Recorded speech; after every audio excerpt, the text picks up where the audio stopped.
দেখি যে আসলে ফায়ারটা কি, আগুনটা কি, আগুনটা কিভাবে জ্বলে এবং এর নির্বাপন মেথডটা যদি আমরা জানি তাহলেই কিন্তু আমরা দ্রুত অগ্নি নির্বাপন করতে পারবো এবং আগুনটা কিভাবে কন্ট্রোলে আনা যাবে সে বিষয়টা আমরা জানবো।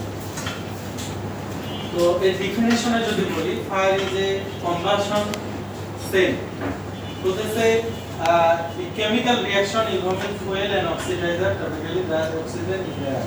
তো আরো যদি সহজভাবে বলি যে আগুন হচ্ছে একটা প্রজ্বলন প্রক্রিয়া, নিচে দেখেন fire is an uncontrolled chemical reaction producing light and energy. মানে একটা সংজ্ঞা যদি বলি যে আগুন একটা প্রজ্বলন প্রক্রিয়া, একটা কেমিক্যাল বিক্রিয়া, সেটাতে ফলে কি প্রোডিউস করে, আলো এবং তাপ। এটা একদম ন্যাচারাল একটা সংজ্ঞা, যে কোনো বইয়ে আছে।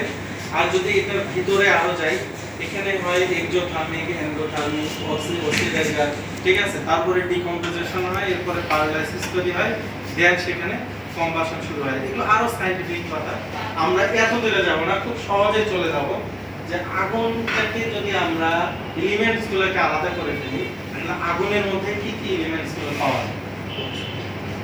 তো আগুনের মধ্যে তিনটা এলিমেন্টস পাওয়া যায়, তিনটা এলিমেন্টস, এবং এই তিনটা এলিমেন্টস একসাথে থাকলে একটা চেইন রিঅ্যাকশন শুরু হবে, একটা রিঅ্যাকশন হবে। এই রিঅ্যাকশনটা যতক্ষণ থাকবে ততক্ষণ আগুন চলতে থাকবে। তাহলে কি কি থাকে, দেন অক্সিজেন থাকে, হিট থাকে এবং ফিউল থাকে। অক্সিজেনটা দেখেন মানুষ বাঁচার জন্য যেরকম, আগুনটার উপাদান কিন্তু তিনটা। কয়টা উপাদান? তিনটা। একটা হচ্ছে অক্সিজেন, এরপরে কি লাগবে, তাপ এবং জ্বালানি। অক্সিজেন, তাপ এবং জ্বালানি। তাহলে অক্সিজেনটা কত গুরুত্বপূর্ণ দেখেন, মানুষ বাঁচার জন্য, মানুষ যে বেঁচে থাকবে এইটার জন্যও অক্সিজেন লাগে, লাগে না? আমরা যে ন্যাচারাল বাতাসকে নেই, এই বাতাসে প্রায় 21% অক্সিজেন আছে, নাইট্রোজেন আছে 78%, আর 0.03% কার্বন ডাই অক্সাইড। আর বাকিগুলো মিলে একদম সামান্য কিছু মিলে কি হয় 100% যে আমাদের বাতাস, এই বাতাসের উপাদান। তো আগুন জ্বলার জন্য, ফ্লেম তৈরি হওয়ার জন্য মিনিমাম 16% লাগবে আগুনের জন্য। আর মানুষের স্বাভাবিক শ্বাস প্রশ্বাস নিতে গেলে কত পার্সেন্ট অক্সিজেন লাগবে জানেন? 15%, 15%। কত পার্সেন্ট? 15% অক্সিজেন থাকলে মানুষ স্বাভাবিকভাবে শ্বাস প্রশ্বাস নিতে পারবে, কষ্ট হবে কিন্তু তাও নিতে পারবে। 15% এর নিচে গেলে মানুষের শ্বাসকষ্ট শুরু হবে, আর 10% এর নিচে গেলে মানুষ মারা যাবে। ঠিক আগুনও এরকম, যদি 9% এর নিচে চলে যায় তাহলে আগুন কি হয়ে যাবে, আর সেখানে আগুনই জ্বলবে। আর 16% এর নিচে কয়েলের আগুন যেভাবে জ্বলে এইভাবে জ্বলবে, কিন্তু ফ্লেম তৈরি হবে না, ঠিক আছে? তো অক্সিজেনের সরবরাহ অবশ্যই লাগবে। 2 নম্বর উপাদান হচ্ছে হিট। হিট বলতে এখানে পরিমিত তাপমাত্রা, যে তাপমাত্রা প্রত্যেকটা বস্তু, আমরা মনে করি যে গ্যাস ম্যাচ দিয়ে আগুন লাগাই দিই না, আসলে আগুনটা দিচ্ছি না, গ্যাস ম্যাচ দিয়ে আমরা যেটা দেই, আগুনের শিখাটা দিয়ে তাপ দিই। প্রত্যেকটা বস্তুর একটা জ্বলার জন্য নির্দিষ্ট তাপমাত্রার প্রয়োজন, ওই তাপমাত্রায় পৌঁছে গেলেই আগুন ধরে যাবে, ঠিক আছে? আমরা একটা ইস্ত্রি মেশিন যদি কোথাও রেখে দেই, দেখবেন যে একটা সময় গিয়ে বেডে কি ধরে যাবে, আগুন ধরে যাবে। তার মানে আপনি কি ওখানে ফ্লেম দিয়েছেন, দেননি, আপনি তাপ দিয়েছেন, তাপের কারণে কিন্তু আগুন ধরে গেছে। তাহলে কত লাগবে, পরিমিত তাপমাত্রা লাগবে, যে টু রিচ ইগনিশন টেম্পারেচার। ওই বস্তুটা জ্বলার জন্য যে পরিমাণ তাপ দরকার, সেই পরিমাণ তাপ পাইলে কিন্তু আগুন জ্বলে যাবে।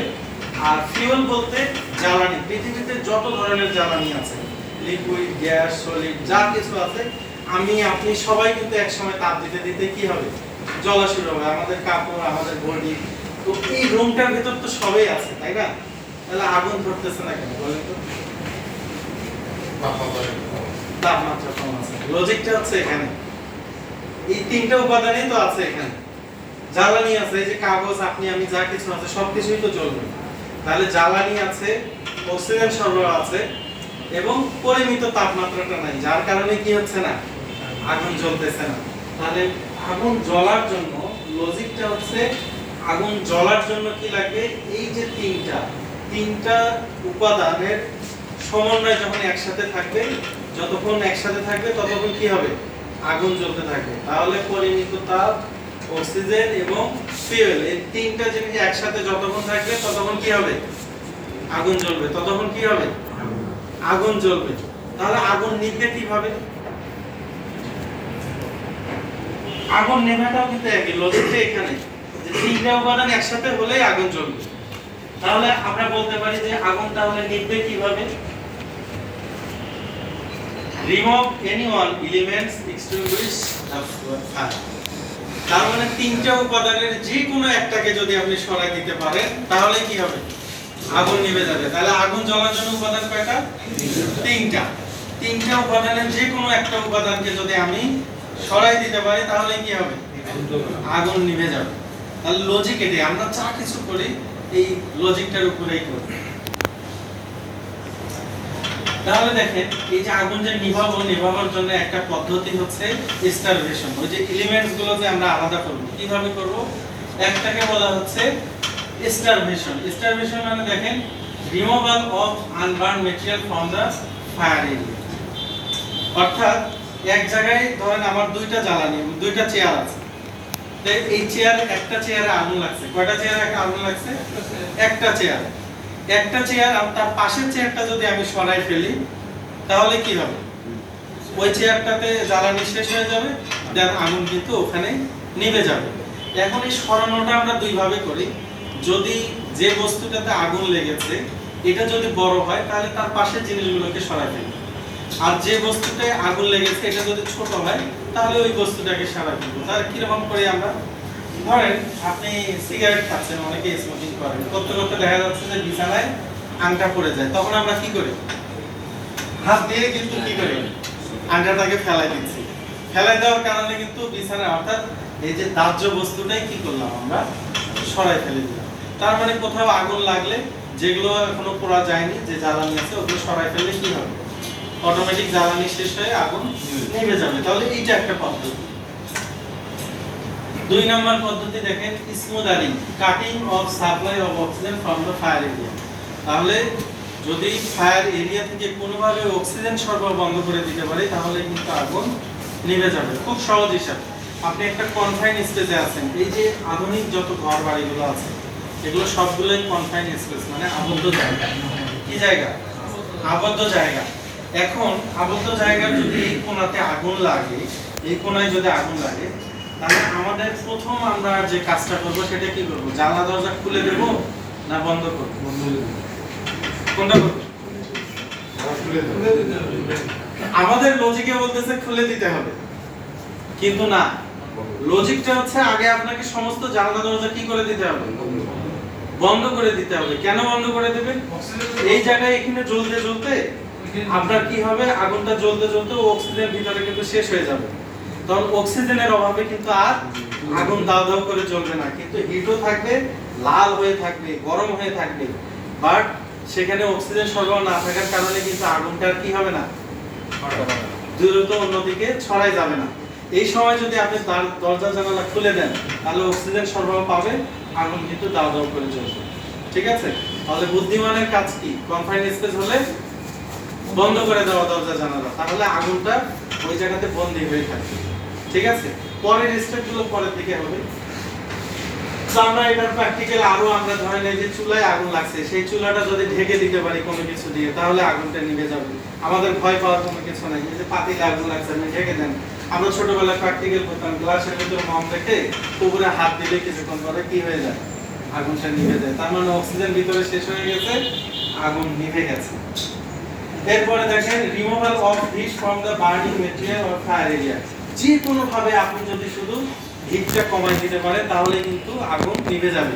এই যে আমরা মা বোনেরা কি করে চুলায় আগুন জ্বালায়, যখন খড়িটাকে বের করে পানিতে নিভে যায়। মূলত পানি দেওয়ার ফলে, পানি দেওয়ার কারণে কিন্তু নিভে যায় না।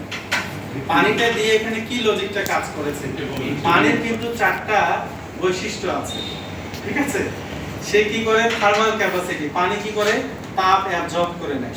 পানির অন্যতম বৈশিষ্ট্য, পৃথিবীতে যত উপাদান আছে সবচেয়ে দ্রুত তাপ শোষণকারী পদার্থ হচ্ছে পানি। ঠিক আছে? পানি দেওয়ার ফলে সে কি হলো? তাপটা শোষণ করে দিল, মানে তাপটা কমে গেল, দেন আগুনটা বন্ধ হয়ে গেল। ঠিক আছে? তো এরপরে দ্বিতীয় পর্যায়ে কি? পানিতে যখন একটু হিট দেওয়া হয় সেটা কিন্তু বাষ্প হয়। খারাপ লাগতেছে নাকি না? খারাপ লাগলে তাহলে আমি অন্য আলোচনায় চলে যাই, কারণ একটু শুনলে আপনাদের ভালো লাগবে। এই বিষয়গুলো আসলে নরমাল স্টাডিতে কিন্তু আপনারা কোথাও এই জিনিসগুলো পাবেন না। তো পানিকে হিট দিলে এটা কি হবে, ভ্যাপার হবে, বাষ্প হবে, তাই না? বাষ্প হলেও কিন্তু বাষ্প কিন্তু দ্রুত আরো বেশি কি করে, তাপ অ্যাবজর্ব করে নেয়, তার মানে ওটাও আগুন নেভার জন্য ভালো কাজ করে। এরপরে কি হয়, ডিকম্পোজিশন হয়। পানিকে যদি বেশি আপনি তাপ দেন তাহলে এটা কি হয়ে যাবে, ভাগ হয়ে যাবে, ঠিক আছে? আর ভাগ হয়ে গেলে সর্বশেষ পানির উপাদান আমরা সবাই জানি H2O, ঠিক আছে? দুইটা হাইড্রোজেন একটা অক্সিজেন থাকে, কি থাকে? মানে পানি এমন একটা পদার্থ সেটা নিজেই জ্বলার জন্য যথেষ্ট, অন্য কারো প্রয়োজন নাই, শুধু যে অক্সিজেন সরবরাহ। অর্থাৎ এটা যদি কোনো কারণে এমন তাপমাত্রায় পৌঁছায়, সেই তাপমাত্রায় যদি আবার পানি নিক্ষেপ করেন তাহলে এটা এখানে বিক্রিয়া করে ভাগ হয়ে যাবে, হাইড্রোজেন আলাদা হয়ে যাবে, অক্সিজেন আলাদা হয়ে যাবে, অটোমেটিক কিন্তু এই পানি আবার আগুন ধরা শুরু হবে, ঠিক আছে? এই জন্য উত্তপ্ত কিছুতে আগে পানি দেওয়া যায় না, যেমন মেটেরিয়ালসের আগুন। আপনি যদি লোহা জাতীয় কোনো কিছু যেখানে লোহা গলায় সেই জায়গাগুলোতে যদি আপনি পানি দেন তাহলে কিন্তু সেটা বিস্ফোরিত হবে, কারণ পানি দেওয়ার সাথে ওই লিকুইডটা বিস্ফোরিত হবে, কারণ হাইড্রোজেন আলাদা হয়ে যাবে, অক্সিজেন আলাদা হয়ে যাবে, তখন এটা কিন্তু বিস্ফোরিত হয়ে যাবে। তার মানে মেটাল ফায়ারে কিন্তু আমরা আগে আগুন দেওয়া যাবে না, এটা পরে দিতে হবে। আমরা আরো অনেক কিছু আছে, এত কিছুতে না যায় আমি মূল বেসিকগুলো আলোচনা করলাম। তার মানে এই তিনটা উপাদান কোনোভাবে যদি আমরা একটাকে দূর করে দিতে পারি তাহলে কি হয়ে যাবে, আগুন নিভে যাবে। তো ক্লাসিফিকেশন অফ ফায়ার, ফায়ারের যে বিষয়গুলো আছে এগুলোকে যদি আমরা ভাগ করি, মোটামুটি এখানে 4টা শ্রেণীতে আমরা ভাগ করি। বর্তমান সময়ে আরো একটা শ্রেণী করা হয়েছে, সেটা হচ্ছে ইলেকট্রিক। সি ক্যাটাগরিতে ইলেকট্রিক ফায়ারটা ধরা হচ্ছে, এবং কে ক্যাটাগরিতে কিচেন ফায়ার, অর্থাৎ আমরা যে আনস্যাচুরেটেড অয়েল অর্থাৎ ভোজ্য তেলগুলো ব্যবহার করে থাকি, এই ভোজ্য তেলের আগুন, এটাকেও একটা ক্লাসিফিকেশনে নিয়ে আসা হয়েছে। তো গ্যাসোলিন এবং ভোজ্য তেল কিচেন ফায়ার যেটা, এই দুটার মধ্যে গ্যাসোলিন বোঝেন, পেট্রোল, অকটেন, ডিজেল, এই ফুয়েল এবং রান্না করা যে আমরা তেলগুলো খাই, এগুলোতে আগুন লাগলে কোনটা বেশি ডেঞ্জার বলেন তো দেখি? Diesel petrol. এটা আমাদের লজিক্যালি মনে হচ্ছে ডিজেল পেট্রোল। ডিজেল পেট্রোলে আগুন লাগলে ওটা এক জায়গাতেই অবস্থান করবে, অর্থাৎ তেল যতটুকু এরিয়াতে আছে আগুনটা ততটুকু এরিয়াতে থাকবে, ছড়াবে না। কিন্তু ভোজ্য তেলের আগুনে যদি কখনো আগুন লাগে তাহলে এটা আনস্যাচুরেটেড, এটা কিন্তু বিক্রিয়া হবে। যখনই আগুন লাগবে গরম হবে, পটাশ পটাশ করে ফাটবে, আর যত জায়গায় ফাটবে তত জায়গায় এটা স্প্রেড হবে। তেলটা এখানে আগুন ছিল, ফেটে আরেক জায়গায় গেছে, ওখানে আগুনটা জ্বলবে, ওখান থেকে আরেকটা যাবে, মানে ও কণায় বিভক্ত হবে। তার মানে আগুনটা ও শুধু ছড়াবে। এজন্য দোকান ঘরে আগুন লাগলে এই আগুনটা আরো বেশি মারাত্মক হয়, মানে এক জায়গায় লাগবে ওটা পুরোটা একা একা ছড়াবে, ওকে ছড়ানো দরকার নেই, ও একা একা ছড়াবে। এজন্য কিন্তু ডেঞ্জারের দিক থেকে ভোজ্য তেলের আগুন বেশি ডেঞ্জার, যদি আগুন লেগে যায় তখন। তো এই শ্রেণী কোনগুলো দেখেন, সলিড, এই যে কাপড় চোপড় গুলা যা কিছু আছে পৃথিবীতে দৃশ্যমান, এগুলো হচ্ছে এই শ্রেণী। এই শ্রেণী কোথায়, ফ্লেমেবল, মানে ফ্লেমেবল লিকুইড, যে গ্যাস জাতীয় যত প্রোপেন, বিউটেন, ঠিক আছে, এটা নেই। সিতে দেখেন, এটা হচ্ছে লিকুইড। লিকুইড বলতে আমরা এই যে যত পেট্রোল, অকটেন, ডিজেল আছে, এখানে হচ্ছে ফ্লেমেবল গ্যাস, অর্থাৎ দেখেন এই যে আমরা প্রোপেন, বিউটেন, লিথিয়াম, এই যে মিথেন, এই কিছু আছে, এগুলো সবগুলো কিন্তু এটার মধ্যে। আর এটা হচ্ছে দেখেন মেটেরিয়ালস, এই যে সোডিয়াম, লিথিয়াম, অ্যালুমিনিয়াম, ঠিক আছে, সবগুলো কিন্তু একটা প্রকার। তো এই প্রকারটা কেন পড়াইলাম, ওইটা ক্লাস নিতে গিয়ে আপনারা এই প্রকারটা জানেন। তাহলে আগুন কি কারণে লাগে, কমন কজ অফ ফায়ার, একদম কমন কিছু কারণ আছে যেসব কারণে আগুন লাগতে পারে। দেখেন,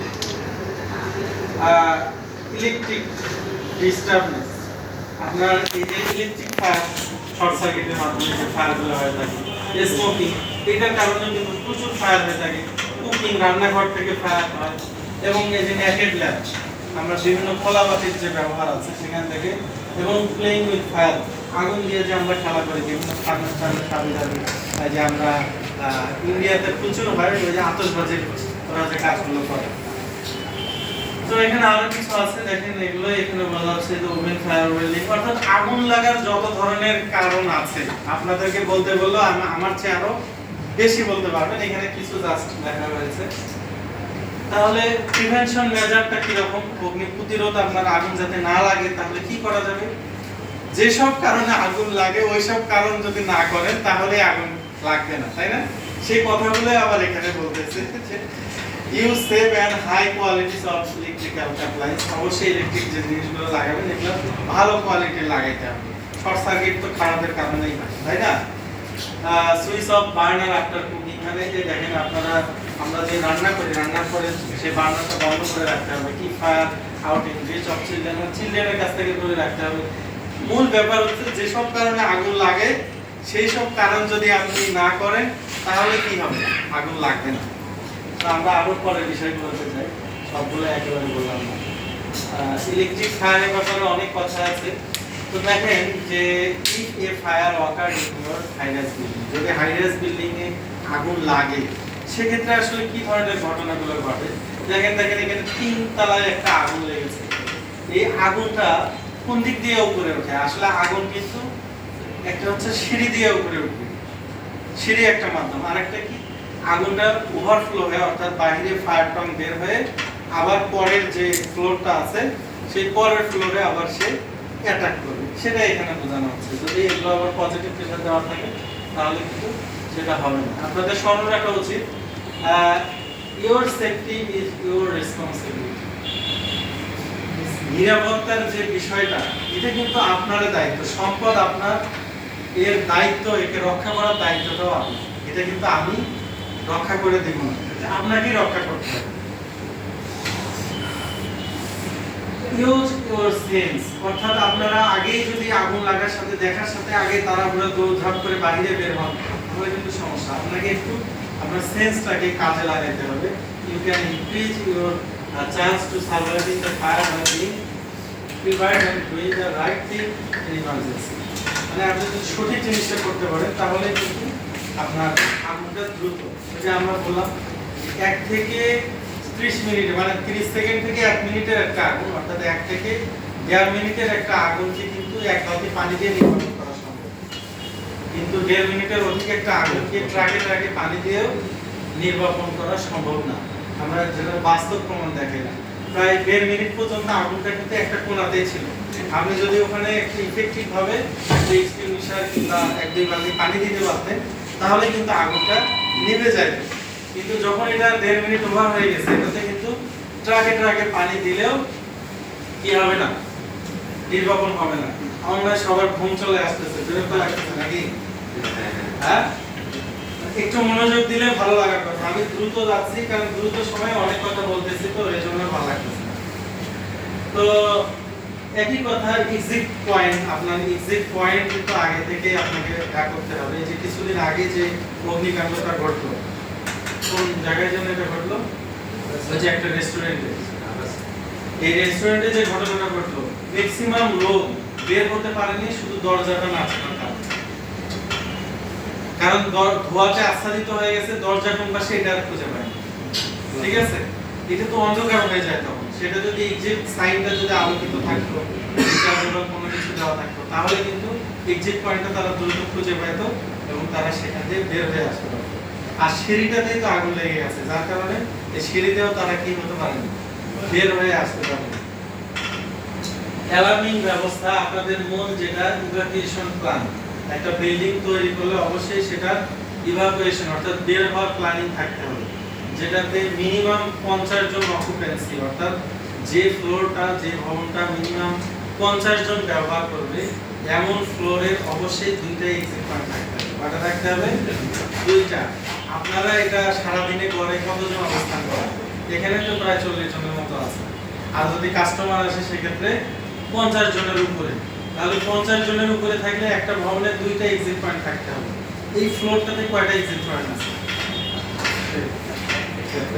তাহলে আমাদের ডিপার্টমেন্টে কেন, আমাদের ডিপার্টমেন্ট কেন, অন্যান্য ডিপার্টমেন্টগুলোরও দুর্বলতা আছে। কারণ এটা পৌরসভা কিভাবে অনুমোদন দিবে, যারা ইঞ্জিনিয়ার তারা কিভাবে এটাকে ডিজাইন করবে, তাহলে তারা কোনো কিছুই আইন কিন্তু না মেনে ডিজাইনগুলো করছে, করে নিজেদের মতো করে এক মাঝখানে একটা শেড দিচ্ছে। কিন্তু এই ধরনের ভবনগুলো কমার্শিয়াল ভবন, অবশ্যই সেখানে 2 পাশে এক্সিট থাকা লাগবে। অর্থাৎ কোনো কারণে এই জায়গাতে আগুন লাগছে, ওই লোকগুলো বের হবে কোন পাশে? যদি বিকল্প এক্সিট থাকতো তাহলে কিন্তু তারা ওই পাশে বেরোবে। তার মানে কমার্শিয়াল ভবন যেখানে 50 জনের উপর অকুপেন্সি থাকবে, অবশ্যই সেখানে এক্সিট পয়েন্ট দুইটা থাকতে হবে। সেটা আমাদের বাংলাদেশের তেমন কোনো জায়গাতে হচ্ছে না। তারপরে ইঞ্জিনিয়ারিংদের তাদের দুর্বলতা আছে, আর্কিটেকচারদের দুর্বলতা আছে, প্রত্যেকটা জায়গাতে দুর্বলতা আছে। সময় একটু বেশি নিয়ে ফেলতেছি নাকি? কয়টা বাজে? আচ্ছা, আমরা নামাজটা একটু আধা ঘন্টা পরে পড়ি, এটা শেষ করেই নামাজটা পড়ে তারপরে প্র্যাকটিক্যালে যাব। ঠিক আছে? তো prepare yourself for your emergency. আমি খুব দ্রুত যাব এখন। তার মানে যে কোনো এই দুর্যোগকালীন ইমার্জেন্সি পরিস্থিতিতে আপনাকে অবশ্যই আগে থেকে প্রিপারেশনটা রাখতে হবে। প্রিপারেশন প্রত্যেক কাজের জন্য মাস্ট। ইভাকুয়েশন প্ল্যানটা কি দেখেন, ইভাকুয়েশন প্ল্যানের উদ্দেশ্য হচ্ছে কোনো ভবনে আগুন বা অন্য যে কোনো জরুরি মুহূর্তে অতি অল্প সময়ে নির্গম ধারাবাহিক নিরাপদ ও শৃঙ্খলার সহিত বেরোবে নিরাপদের সঙ্গে সম্মিলিত হবে। অর্থাৎ আপনি নিরাপদে বের হতে পারবেন এইরকম ড্রিলটা এটা মাঝে মাঝে করাইতে হবে আপনার অধীনস্থদের, আপনার স্টাফদের, যাতে যে কোনো দুর্যোগকালীন সময়ে তারা দ্রুত কিভাবে সেখান থেকে বের হতে পারবে। এক নাম্বার দেখেন কি হচ্ছে, অগ্নিকাণ্ডের শুরুতেই ফায়ার সার্ভিসকে সংবাদ দিতে হবে। তার মানে যখনই আগুন থাকবে প্রত্যেকটা অফিসে একজন করে ফায়ার অফিসার থাকবে, অর্থাৎ ফায়ার অফিসারটা মানে সেফটি অফিসার থাকবে প্রত্যেকটা ভবনে। এই ভবনে আপনি এখানে কাজ করছেন, এই অফিসেও একজন ফায়ার অফিসার থাকবে। ফায়ার অফিসার মানে আলাদা করে একজন ফায়ার অফিসার থাকতে হবে এমনটা না, যিনি দায়িত্ব পালন করবেন উনি অতিরিক্ত দায়িত্ব হিসেবে ফায়ার সেফটির অফিসার হিসেবে দায়িত্ব পালন করবেন। অর্থাৎ এই ভবনের নিরাপত্তার বিষয়টা তার কাছে থাকে। হঠাৎ করে আগুন লাগলো, এখন ওনার কাছেই ফায়ার সার্ভিসের নাম্বার নেই। তার মানে এটার জন্য একটা লোককে অবশ্যই অফিসিয়ালি নির্দিষ্ট করে দিতে হবে যে আপনি যে কোনো দুর্ঘটনা হলে আপনি এই জায়গায় সর্বপ্রথম ফোন দেওয়ার কাজটা করবেন। কারণ সবাই যদি আগুন নিভাইতে যায় তাহলে ফোন দেবে কি, সংবাদ দেবে কি? সবাইকে একই কাজ করতে যাওয়া যাবে না, ইন্ডিভিজুয়ালি একজনকে দায়িত্ব দিয়ে রাখতে হবে। যখনই কোনো দুর্ঘটনা হোক আপনি এই দুইটা তিনটা জায়গাতে সবার আগে ফোন দেবেন। নির্মাণের দায়িত্ব অন্যদের, নির্মাণের কাজটা তাকে করানো যাবে। এটাই হচ্ছে একটা আগে থেকে একজন কি করতে সংবাদ দিতে হবে। ফায়ার অ্যালার্ম বাজানো হয়েছে কিনা তা নিশ্চিত করতে হবে, তার দায়িত্ব ওরা থাকবে যে অ্যালার্ম বাজবে কিনা। যে ফ্লোরে অগ্নিকাণ্ড সংঘটিত হয়েছে সেই ফ্লোরের লোকেরা সর্বপ্রথম বের হয়ে আসবে। তার মানে যদি বহুতল ভবন হয় তাহলে যে ফ্লোরে আগে আগুন লাগছে যদি আগে উপরের লোকগুলো এসে ভিড় করে তাহলে এই ফ্লোরের লোকগুলো কি হতে পারবে না, বের হতে পারবে না। তার মানে যে ফ্লোরে আগুন লেগেছে আগে সেই লোকগুলোকে আগে বের করে দিতে হবে। আর নিচের যত দরজা থাকবে, ঠিক আছে, আপনারা মাঝি পারবেন যখন ভবনে থাকবেন, যখনই কোনো আগুনের দুর্ঘটনা হবে যারা বাহিরে থাকবে টেকনিক্যালি দায়িত্বে থাকবে, এদের কাজ হবে ওই ফ্লোর থেকে নিচে যতগুলো ফ্লোর আছে সবগুলোর সিটকানে লক করে দেওয়া। এটা হচ্ছে প্রথম কাজ, বুদ্ধিমানের কাজ। সবগুলো নিচেরগুলো লক করে দিতে হবে। কেন দিতে হবে? উপরের লোকগুলো আগে নেমে আসুক, আর নিচের গুলো যদি আগে ভিড় করে তাহলে উপরের লোকগুলো আর নিচে কোনোভাবেই নামতে পারবে না। কারণ আগুন কোথায় যাবে? উপরে যাবে। নিচে নামার সম্ভাবনা খুব কম, অনেক পরে নিচে নামবে। যদি একদম ওভার হিটিং হয়ে যায়, ঠিক আছে, তখন আগুন নিচে নামবে। এর আগে কিন্তু আগুন নিচে নামবে না, আগুন শুধু উপরের দিকেই উঠবে। এই জন্য নিচের দরজাগুলো দ্রুত লক করে দিতে হবে। উপরের লোকগুলোকে নামানোর পরে তারপরে নিচের লোকগুলোকে বাইরে বের করে আনতে হবে। এটাতে যেমন একটা গার্মেন্টসের হাজার হাজার শ্রমিক থাকে, প্রত্যেকটা ফ্লোরে 500, 600, 700 করে শ্রমিক থাকে। তো এখানে আগুন লাগলো, যদি ধরেন 4 তলাতে আগুন লাগছে, এখন নিচের সিঁড়িগুলো যদি সবগুলো দরজা খোলা থাকে তাহলে কিন্তু এই 500, 600 এগুলো তো সব বের হওয়া শুরু হবে। তাহলে এই ডোরগুলো কি করে দিতে হবে? লক করে দিতে হবে, যাতে এরা বের হতে না পারে। আর উপরের গুলো আগে সব খুলে দিতে হবে, ওরা আগে বের হবে।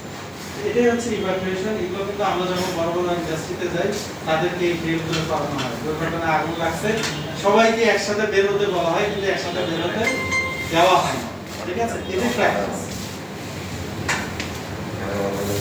তাহলে দেখেন, ভবনের জন্য পূর্ব নির্ধারিত অগ্নি নির্বাপক দল উদ্ধার প্রাথমিক চিকিৎসার জন্য নিজ নিজ দায়িত্ব পালন করবে। অর্থাৎ নিজস্ব ভবনে আপনাদের কিছু স্টাফকে আগে থেকে ট্রেনিং দিয়ে রাখতে হবে। ইভাকুয়েশনের সময় নিকটবর্তী সিঁড়ি ব্যবহার করতে হবে। এক্ষেত্রে গর্ভবতী মহিলা, অসুস্থ ব্যক্তি, শিশু, বৃদ্ধ ব্যক্তিদের অগ্রাধিকার দিতে হবে। আমরা সবাই জানি অগ্নিকাণ্ডের সময় লিফট ব্যবহার করা যাবে না, কোনো অবস্থাতে ওই সময় লিফট ব্যবহার করা যাবে না। কোনো কারণে যদি বিদ্যুৎ সেখান থেকে অফ করে দেওয়া হয় তাহলে লিফটে কিন্তু তারা আটকে পড়ে থাকবে, আর নিচে নামতে পারবে না।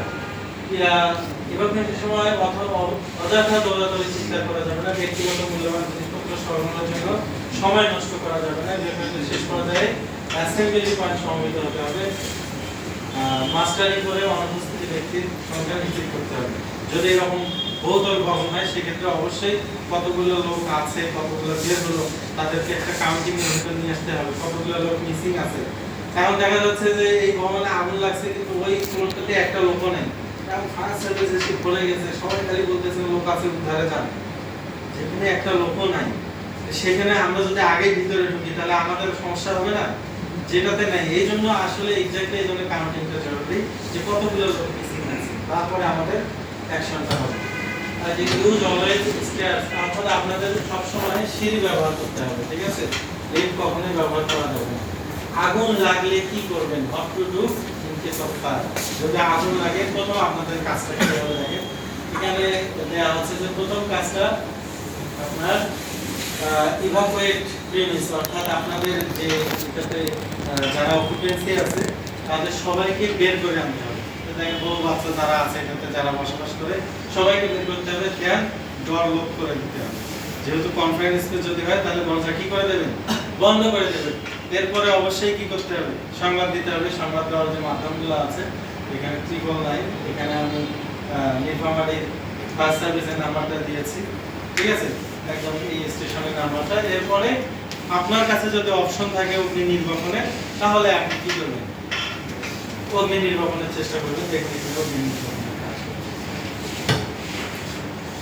ইন কেস অফ ফায়ার, অর্থাৎ যদি দেখেন যে what to do if your cloth catch fire, যদি কোনো কারণে আপনার কাপড়ে আগুন লাগে তাহলে আপনি কি করবেন। প্রথম কাজটা হচ্ছে এটা কিন্তু একটা গুরুত্বপূর্ণ বিষয়। আপনি মনে করেন এই যে মেইন দরজা এখানে আপনার আগুনটা লাগছে এই জায়গাতে, আপনারা সবাই ভয়ে ভয়ে জড়ো হচ্ছেন কোনায় গিয়ে, ওই কোনায় গিয়ে কিংবা বাথরুমে গিয়ে। এই ভুলটা কিন্তু অনেকেই করে। এই ভুলটা করলে কিন্তু আপনার সার্ভাইভিং করার চান্সটা খুব কম। যদি ফায়ার ব্রিগেড বা অন্যান্য সংস্থা খুব দ্রুত সময় না আসে তাহলে আপনি কিন্তু চাপবেন, আপনাকে আর বাঁচানো কোনোভাবেই সম্ভব না। আপনাকে যে এনি হাও একটা রিস্ক নিতে হবে যে আমি ওই পাশ দিয়ে বের হব। তাতে কি হবে, যদি আপনার গায়েও আগুন লেগে যায়, বাহিরে লোকজন থাকবে, তারা কি করবে, পানি ঢালবে আপনার গায়ে কিংবা কম্বল চাপা দেবে, কিংবা এরকমও যদি ব্যবস্থা না থাকে আপনি নিজেই মাটিতে হামাগুড়ি দেবেন। এভাবে যে কোনো একটা উপায়ে কিন্তু আপনার কি হতে পারে, আপনি বাঁচার সম্ভাবনা থাকতে পারে। কিন্তু ভিতরে লুকায় থাকলে কোনোভাবেই বাঁচার সম্ভাবনা খুব কম, খুবই কম। অধিকাংশ লোকজন মারা যায় এই কারণে, রিস্ক নিয়ে তারা বাইরে বের হয় না। আপনি যদি রিস্ক নিয়ে বাইরে বের হন, আপনার কাপড়েও যদি আগুন লাগে, তাহলে আপনার প্রথম কাজ হবে আপনার এই শ্বাসনালীটাকে সেভ করা।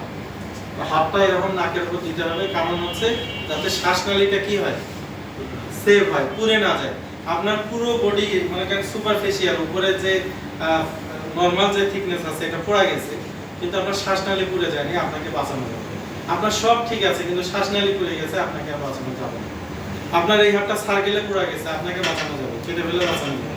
আর শ্বাসনালী যদি কোনোভাবে পুড়ে যায়, সব শরীর ভালো থাকলেও তাকে আর কোনোভাবে বাঁচানো যাবে না। এই জন্য শ্বাসনালীটাকে আগে সেভ করতে হবে, দেন আপনাকে মাটিতে কি করতে হবে, রোলিং করতে হবে। তাহলে অক্সিজেন কাটাপের মাধ্যমে আগুন কি হয়ে যাবে, নেভে যাবে। এখন দেখা যাচ্ছে আপনি ঘুম থেকে উঠে ধোয়ার গন্ধে ঘুম ভেঙে গেছে, উঠে দেখলেন কি রুমে ধোয়া দিয়ে ভর্তি। তো আপনি তখন কি করবেন, আপনাকে তখন দাঁড়ানো যাবে না, দাঁড়িয়ে থাকা যাবে না। কারণ দাঁড়িয়ে থাকলে কি হবে, আপনি carbon monoxide, carbon die oxide আরো কিছু গ্যাস তৈরি হতে পারে, সেগুলো ইনহেল করবেন, দেন আপনি অজ্ঞান হয়ে যাবেন। এজন্য আপনাকে কি করতে হবে, কিছুটা নিচু হয়ে অথবা হামাগুড়ি দিয়ে আপনাকে বের হয়ে আসতে হবে। যদি আপনি ফায়ার পয়েন্ট খুঁজে পান তাহলে অগ্নি নির্বাপন করবেন, না হলে আগে আপনার টার্গেট থাকবে বের হয়ে আসা হামাগুড়ি দিয়ে। কোনোভাবেই স্মোক ইনহেল করা যাবে না। স্মোক ইনহেল করলে কি হবে, আপনি ওখানেই নিঃশ্বাস নিতে নিতে মারা যাবেন।